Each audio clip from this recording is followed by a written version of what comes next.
नमस्कार दोस्तों, मैं हूं आपका दोस्त वीरेंद्र पांडे और मैं आप सभी का अपने यूट्यूब चैनल एक बार फिर से स्वागत करता हूं। दोस्तों, आज की वीडियो का टॉपिक थोड़ा-सा अलग है। यहाँ पर हम एनालिसिस नहीं करेंगे, यहाँ पर हम बात करेंगे कि आखिर मार्केट में वो कौन से रीज़न हैं जिसकी वजह से आपको लॉसेस होते हैं।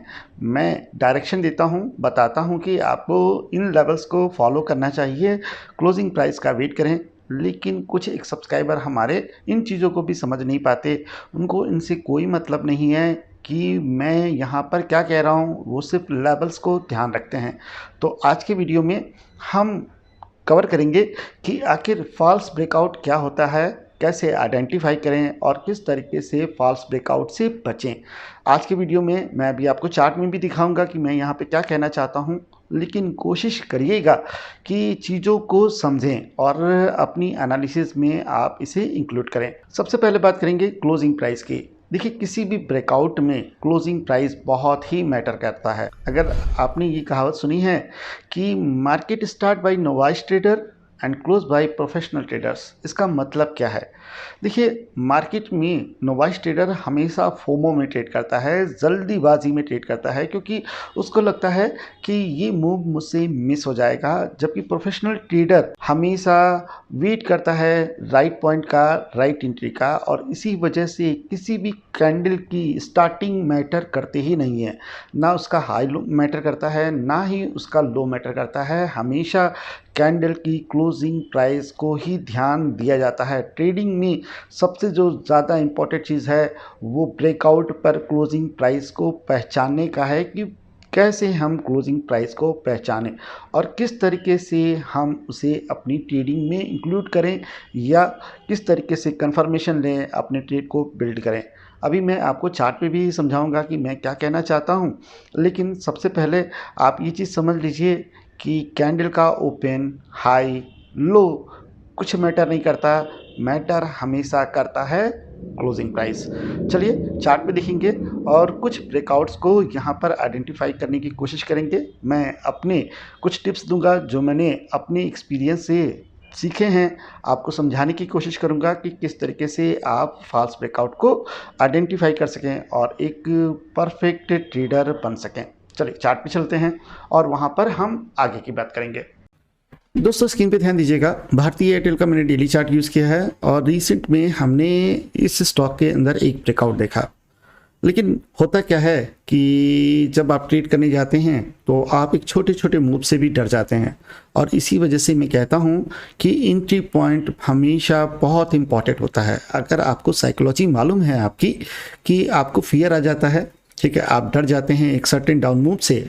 मान लीजिए कि आपने बाइंग पोजीशन की और एक सर्टेन डाउन मूव से आपको डर लगता है, तो सबसे पहले आपको उस डर को ख़त्म करना है और उस डर को ख़त्म करने का सबसे बढ़िया तरीका है कि आपकी एंट्री सही हो। ऐसा नहीं है कि आपको ही डर लगता है, मुझको भी बहुत ज़्यादा डर लगता है, ऑनेस्टी के साथ कह रहा हूँ।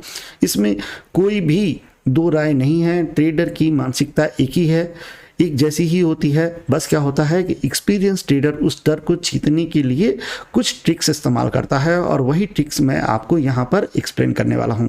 भारतीय एयरटेल में अगर हम बात करें तो एक पिनांट पैटर्न मिला था जो कि एक बुलिश ब्रेकआउट पैटर्न होता है। हमें मालूम है कि यहाँ पर अगर पास का कोई भी स्टैटिक रेजिस्टेंस ब्रेकआउट होगा तो यहाँ पर स्टॉक का मोमेंटम आएगा। आपको मालूम है, आप जानते हैं कि ये ऊपर जाएगा, लेकिन फिर भी आप ट्रेड नहीं कर पाते और इसका एक ही रीज़न है, आपकी एंट्री गलत हो जाती है। ठीक है, अब ज़रा ध्यान दीजिए स्क्रीन पे। अगर आप देखेंगे तो रेजिस्टेंस हमें मिला था 9 जून को, जब ये एक स्विंग हाई लगा था, उसका एक बार फिर से टेस्ट हुआ 27 जून को। फिर अगर हम बात करें तो फिर से टेस्ट हुआ 23 जुलाई को और उसके बाद अगर हम बात करें ब्रेकआउट तो वो हुआ 28 जुलाई को। लेकिन अगर आप ध्यान दें इस कैंडल को तो आपको पता चलेगा कि शुरुआत में प्राइस ने पूरा ऊपर की तरफ जोर लगाया है और यहीं पर मोस्ट ऑफ रिटेलर्स टैप होते हैं क्योंकि क्लोजिंग का वेट करते ही नहीं। डेली टाइम फ्रेम में देखेंगे तो स्ट्रेट गया है और उसके बाद बहुत ज़बरदस्त सेल प्रेशर आया और प्राइस पूरा नीचे चला आया और लास्ट में क्लोजिंग हमें करीब 547 के आसपास मिली। और यही चीज़ मैं आपको वीडियो के स्टार्टिंग में बता रहा था कि क्लोजिंग प्राइस बहुत मैटर करता है। कोई भी रेजिस्टेंस, ठीक है, इतनी जल्दी ब्रेकआउट नहीं होता। दो तरीके होते हैं ब्रेकआउट को पहचानने के। जैसा कि आपने देखा होगा, मैं अक्सर आपसे कहता हूं कि पुल बैक बहुत ज़्यादा ज़रूरी है। मान लीजिए कि प्राइस का स्ट्रक्चर ये है, swing high, swing low, high, higher low और फिर एक नया हाई। तो हमेशा आप याद रखिए कि जब भी बाइंग साइड में आप ट्रेड करेंगे तो चार्ट में ये जो मूव है इसको इम्पल्स स्वेप कहते हैं और ये जो मूव है इसको करेक्शन कहते हैं। Impulse correction, impulse correction, impulse और उसके बाद फिर से एक करेक्शन। प्राइस का यही स्ट्रक्चर रहेगा। इसको मान ले तो बहुत अच्छा रहेगा और इसको नहीं मानेंगे तो आपको हमेशा फियर आएगा ही आएगा और आप एक सही ट्रेड से भी एग्जिट कर जाएंगे। यहाँ पर हुआ यही है। अगर आप मेरी बात करें तो मुझे मालूम है कि यहाँ से एक बहुत तेज मोमेंटम आया है। मैं कभी भी इस पे जंप मारने की कोशिश नहीं करूँगा क्योंकि प्रीवियस डे में भी एक बहुत बढ़िया मूव आया था और उसके बाद 23 जुलाई को भी शुरुआत के फर्स्ट ट्रेडिंग सेशन में बहुत अच्छा मूव आया। मैं हमेशा वेट करूंगा एक पुल बैक का और पुल बैक के बाद जब ब्रेकआउट होगा तो वो ब्रेकआउट आपका जेन्युइन होगा, क्लियर होगा, आप वहां पे अच्छी ट्रेड कर सकते हैं। अभी मैं आपको 23 जुलाई को ले जा रहा हूं वापस। 15 मिनट के टाइम फ्रेम में चलेंगे, ठीक है, और डेट यहां पर हम कर लेते हैं 23 जुलाई, ये आपका रहा, ठीक है। और आप देखिए मार्केट ओपन हुई है 23 जुलाई को, हाई लगा, पूरा नीचे आया, फिर ऊपर गया और उसके बाद पूरा दिन नीचे ही रहा, ठीक है। डेली टाइम फ्रेम में जब आपने ये चीज़ देखी, ठीक है, आपको पता चला कि यहाँ पर एक हाई लगा है, ठीक है, रेजिस्टेंस को ब्रेक करने की कोशिश हुई है, फर्स्ट अटेम्प्ट में हुई है, तो फिर आपको यहाँ पर सिंपल सा अलर्ट लगा देना चाहिए और वेट करना चाहिए कि कब दोबारा इसके ऊपर प्राइस ट्रेड करे। और जैसे ही ट्रेड करेगा, ठीक है, आपको बहुत बढ़िया ट्रेड मिलेगी। सिंगल वे में स्टॉक जाएगा, स्टॉक हो या इंडेक्स कोई भी हो, सिंगल वे में जाएगा और आप वहां पर अच्छा प्रॉफिट करेंगे। सेम चीज़ आपको इस रेजिस्टेंस पर भी देखने को मिली। रेजिस्टेंस टेस्ट हुआ, पुल बैक लगा और उसके बाद फिर से एक हाई लगा और जैसे ही हाई लगा देखेंगे तो फिर से यहाँ पे पुल बैक लगा और उसके बाद फिर से यहाँ पर ब्रेकआउट हुआ। तो आपको हमेशा याद रखना चाहिए कि प्राइस का स्ट्रक्चर क्या है। मैं आपको यहाँ पर एक्सप्लेन करना चाहूँगा, ध्यान दीजिए। इम्पल्स, करेक्शन, हायर हाई, फिर करेक्शन, फिर एक हाई और फिर एक करेक्शन।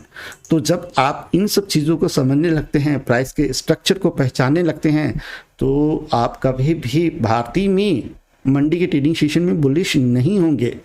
आप अलर्ट डाल देंगे और उसके बाद एक कर पुल बैक का वेट करेंगे और पुल बैक के बाद अगर ये लेवल टूटा तो फिर से आपको उस सर्टेन डे में बहुत बढ़िया मूव मिलेगा क्योंकि इस समय ये अपने ऑल टाइम रेजिस्टेंस पे ट्रेड कर रहा है। तो इतनी जल्दी रेजिस्टेंस ब्रेक नहीं होगा, यहाँ से एक पुल बैक की पूरी संभावना है। इस इम्पल्स का एक करेक्शन चाहिए ही चाहिए। जब आप इन सब चीज़ों को समझ लेंगे आपकी ट्रेडिंग में बहुत ज़्यादा सुधार होंगे। जल्दबाजी, सबसे पहले काम क्या करना है कि फोमो में ट्रेड नहीं करना है। ऐसा नहीं करना है कि मार्केट में ब्रेकआउट हुआ मैं जंप मार दूं, कभी नहीं। वेट करिए, इंतज़ार करिए, आपको ट्रेड मिलेगी और जब ट्रेड मिलेगी वो बहुत ज़्यादा प्रॉफिटेबल रहेगी। अब थोड़ा सा इसको इंट्राडे चार्ट पे भी समझते हैं। 15 मिनट में क्या सपोर्ट एंड रेजिस्टेंस ऐसे ही काम करते हैं, क्या ब्रेकआउट्स ऐसे ही चलते हैं।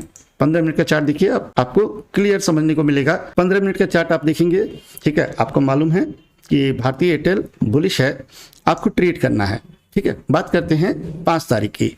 5 तारीख को जब आप ध्यान देते हैं कि ब्रेकआउट हुआ तो आपको एक्चुअल डर कहाँ लगेगा। आप अगर गलती करेंगे तो आप डरेंगे कहाँ। जैसे ही आपने रेजिस्टेंस के ऊपर, यानी मान लीजिए 15 मिनट की कैंडल का हाई लो के ऊपर आप ट्रेड कर रहे हैं, एक ब्रेकआउट को पहचानने की कोशिश कर रहे हैं, आपने एंट्री की वहीं से प्राइस करेक्ट हो गया। और फिर आपको जब लगता है कि यहाँ पर ध्यान दीजिए, हाई क्लोज और लो सब पता चल जाएगा आपको। इस कैंडल पे मैंने कर्सर रखा है, हाई है 591 और लो है 583। जैसे ही वो लो मारेगा 8 रुपये नीचे चला जाएगा, आप क्या करोगे? आप कहोगे डर जाओगे। आप सबसे पहले तो क्या करोगे? डर जाओगे और आप अपनी पोजीशन से एग्जिट कर देंगे। फिर क्या होगा? उसके बाद पूरा ऊपर। तो इस जगह पर कभी भी एंट्री नहीं मारनी है। हमेशा प्राइस में एक पुल बैक हमेशा रहता है, मोस्ट ऑफ टाइम रहता है। चलिए इसको थोड़ा और अच्छी तरीके से समझते हैं। स्क्रीन पे ध्यान दीजिएगा, रेजिस्टेंस मार्क कर लेता हूं मैं पहले। मान लीजिए कि ये जो एरिया है वो एक रेजिस्टेंस है। प्राइस कैसे जाएगा? प्राइस अपने रेजिस्टेंस को टेस्ट करेगा, एक पुल बैक देगा और उसके बाद ब्रेकआउट करेगा। पहला तरीका तो यह है कि आप रेजिस्टेंस पर एक रिजेक्शन देखें, पुल बैक देखें और उसके बाद वो रेजिस्टेंस ब्रेक हो तो आप एंट्री कर सकते हैं। ये एक कंफर्म ब्रेकआउट माना जाता है। ठीक है, फर्स्ट कंडीशन आपकी ये रहती है। बात करेंगे दूसरी कंडीशन की।